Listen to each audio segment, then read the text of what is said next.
Brian Flores. First day of Black History Month, getting it popping. He getting it popping. He getting it cracking. Yo, the NFL got a lot of lawsuits right now. The Kaepernick thing went through the roof about a year or two ago. John Gruden suing the NFL for those leaked emails. AB suing the Bucks, but that's a joke. But this, Brian Flores actually has a strong case because he's got proof. And it's not something that's like well hidden, like no one a rock or whatever. Adam Schefter reported it for what it's worth a couple weeks ago. He was like, yo, Mike Tomlin is currently the only black head coach in the NFL. And it does look bad when 70% of the players are black and all of the coaches are old white guys or young white guys on the surface.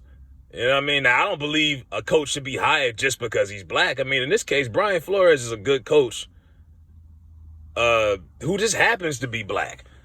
And people who talk about his record in Miami, which was above 500, look at his quarterback situation. They were supposed to draft Justin Herbert. They got Tua. Enough said. What was he supposed to do? And they never got Deshaun Watson. They still trying to do that. You know, but this guy had just beat the Patriots by double digits. He was 4-2 against Bill Belichick, the best coach in the league. He had the blueprint on how to beat the Patriots. And what do? You fire him the next day. And the Giants, this is how the Giants play into this, which is weird because the Giants didn't fire Joe Judge on Black Monday, the day after the regular season, like they should have. So social media pressure and Brian Flores being fired is what made the Giants finally fire Joe Judge the next day, that Tuesday, which is really odd. The pressure of Brian Flores being terminated, and people are like, hold up, Miami fired him and this guy still has a job? And then everyone was going crazy on social media, and then the Giants pulled Joe Judge out, which he should have been got fired. And then apparently, from what it looks like, the Giants have been doing interviews, and because of the Rooney Rule, which the Rooneys put in place, they've had Mike Tomlin since like 2007, where you have to interview at least, one or two minorities. And they put you on like a dog and pony show. Like Gerard Mayo was on a dog and pony show. He did an interview with the Texans, the Raiders, everybody. Gerard Mayo isn't even technically a defensive coordinator. He's just a position coach, an assistant coach. You know, he needs to work his way up to the top, but they're really just interviewing him just so they can make it clear, oh, we're interviewing a minority. We're obeying the Rooney Rule. Because they always make it public what coaches are being interviewed for what jobs. So a lot of these teams do these black coaches, like I say, dog and pony show. Yeah, we interviewed them. Todd Bowles got a bunch of interviews the last few years. No job.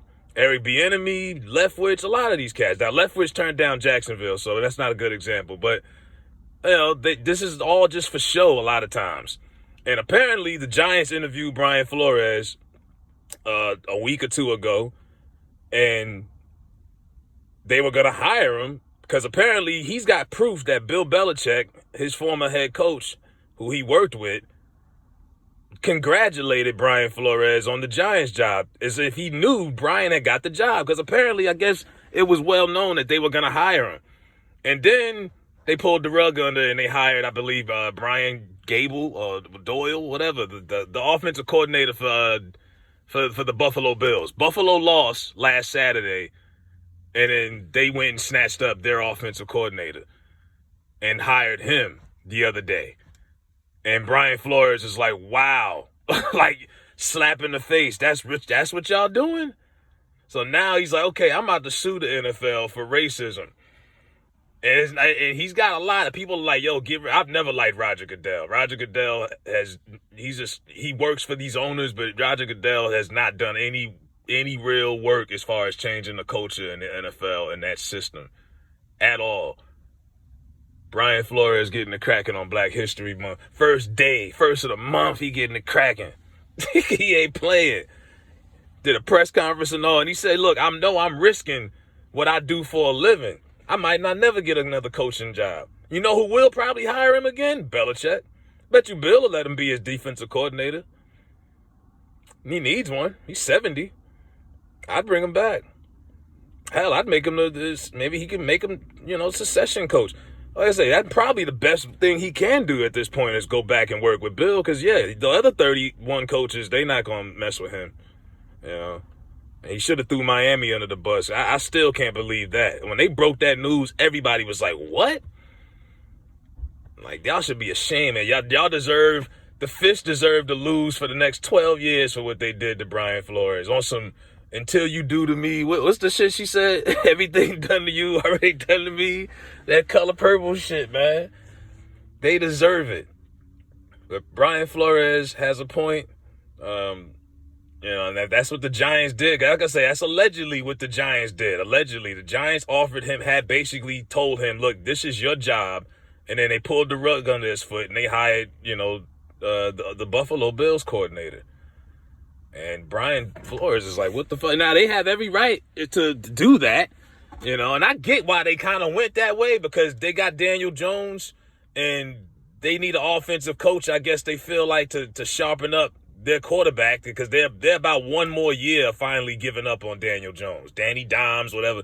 This is like his last hoorah. If this guy can't fix him, they're going to just let him go and start all over. But when you basically offer someone a gig and then you slip it under their foot like that's fucked up. If that's what the Giants did, Brian Flores has all my support as far as this lawsuit goes.